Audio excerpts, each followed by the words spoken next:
Have you ever been in a place where everything on the outside looks perfectly fine? You're doing well, you're making friends, you're attending classes, smiling in pictures.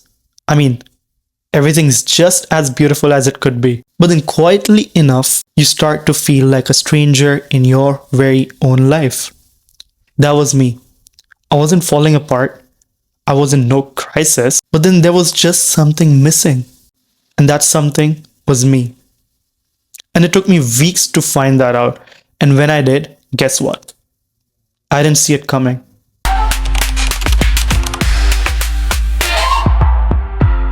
Hey, welcome to Not There Yet, a podcast about becoming. Becoming a version of yourself you're still trying to figure out. I am Khan Ayaan Abdullah, an engineering student, artist, and on most days, just a guy trying to figure life out and trying to chase the best version of myself, even when I have no clue who that is. This first episode is personal. It's about my first semester in uni, where I started out with hopes, excitement, joy, and it ended with me not knowing who I was anymore. It's about one of those times when you thought you would be somewhere, but you're not. And worst of all, you don't even know if you are you anymore. When I first left for Canada, I was nervous. Of course, I was. Leaving my mom, my dad, and everything behind. Everything hurt. But honestly, at that particular moment, I think that I was more excited than being scared. Scared was more of a thing right underneath layers and layers of excitement and layers of me telling myself that that's it. This is it. It's a new, clean slate, a new beginning. I was ready to start a new story. So, me and my dad, we flew to the States 10 days before me having to start uni. We were flying to Pennsylvania. That's where my uncle is. So this was more of a warm in between where I'm still close enough to touch family. You get it? After which, so these 10 days passed by. Then my uncle brought me to Winnipeg, helped me settle in my dorm. And that's when my dad stayed behind and he eventually flew back home.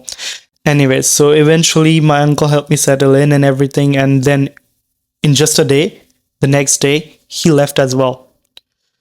Now, even then, funny thing was I didn't cry. I didn't feel like crying. I didn't feel anything. My emotions only started with excitement and the fact that it's all right. It's all good. I am ready to start. Right? I felt ready. All right. The first few weeks were good. I met my roommate the night I landed and we clicked. We moved into the dorm together, found ourselves a friend group, and there it was. We started making memories. Already. We were playing billiards at night, hanging out in lounges, laughing, bonding.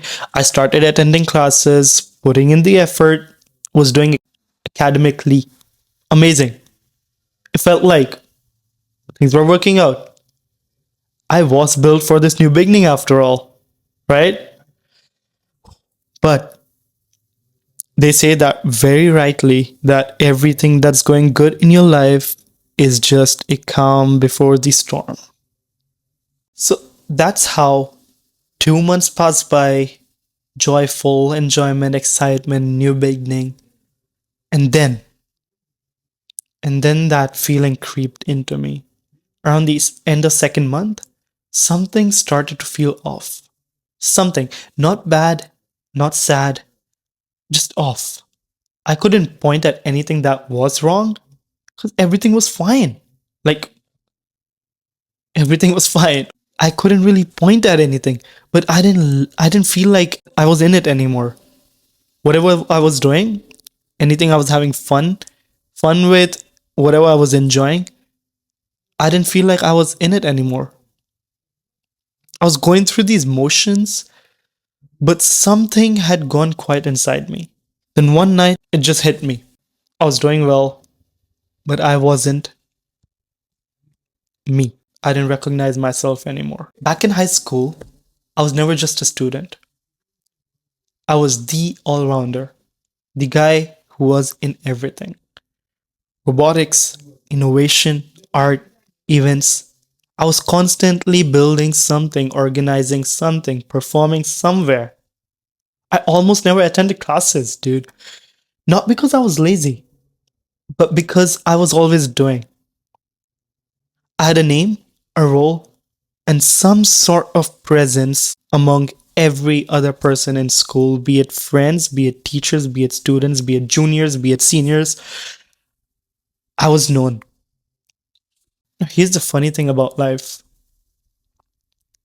when you've been through all of that, when you've been through being known, and then suddenly you've thrown out into the ocean, you realize that you're just one of the fishes in the sea, just one of them. Same way here, I was just another student, a name on a residence list, a body in the lecture hall. No one knew me, no one saw me, and because of that, I think I stopped seeing myself too. And honestly, I didn't know how to become that version of me again. That was the worst part. Because I didn't have a step by step tutorial book that, oh, this is what I did. Step one, step two, step three, and boom. The Khan Ayaan in school. That is how I became that. No. It was just a natural process of constant support from parents, teachers, being in one single building for almost 12 to 13 years of your life. It is a long time and enough time and a small enough place to become someone. And it happens almost on its own.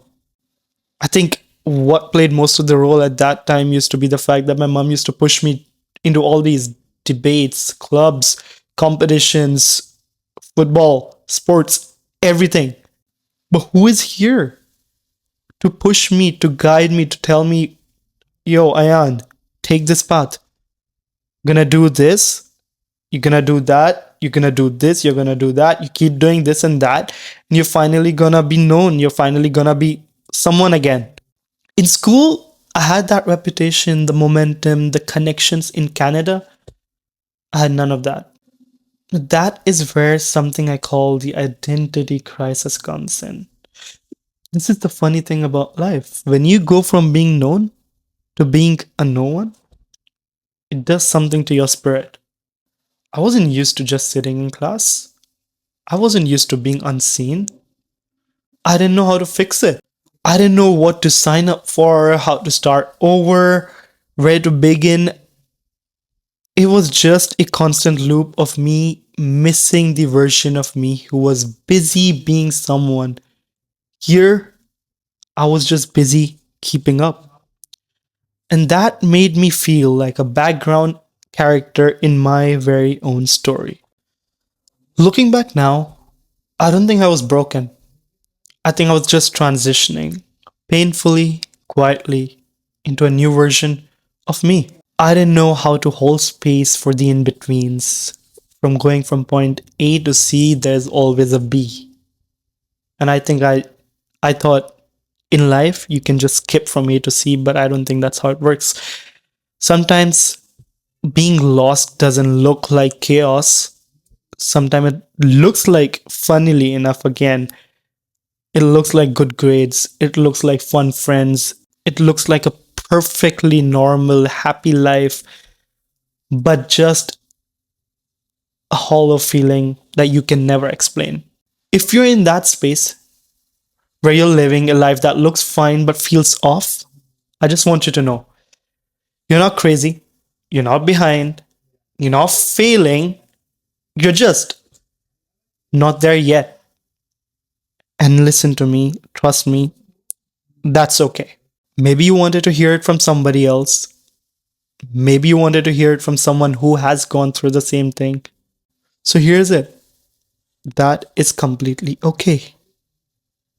One thing I've realized is that that feeling is just a part of life. It's a part of starting anything new. That's how it is. That's how humans are wired into making some place their comfort zone and then going into somewhere else and feeling completely unknown again. But eventually, you give it enough time, you give it enough patience, you can make a home in a new place as well. Thank you for listening. I'll see you guys next week with the new version of myself. Bye bye.